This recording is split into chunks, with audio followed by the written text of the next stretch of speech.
بسم اللہ الرحمن الرحیم۔ اردو ترجمہ سورۃ النساء، آیت نمبر 13 تا 15۔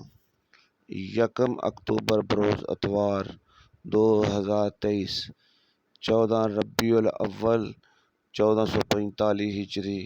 بسم اللہ الرحمن الرحیم۔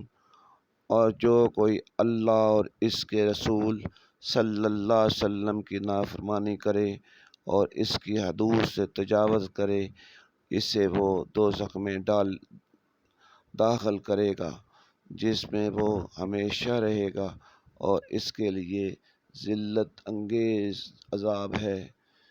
اور تمہاری عورتوں میں سے جو بدکاری کا ارتکاب کر بیٹھی، تو ان پر اپنے لوگوں میں سے 4 مردوں کی گواہی طلب کرو، پھر اگر وہ گواہی دے دیں تو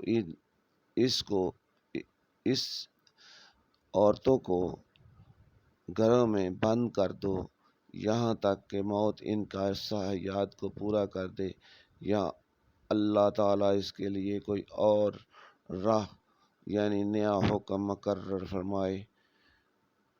پیارے ساتھیو، السلام علیکم ورحمۃ اللہ۔ میری دعا ہے کہ اللہ پاک آپ کو اور آپ کے اہل خانہ کو ہر قسم کی بیماری، ہر قسم کی تکلیف اور ہر قسم کے دکھ سے دور رکھے، اور آپ کو صحت والی لمبی زندگی عطا فرمائے۔ آمین یا رب العالمین۔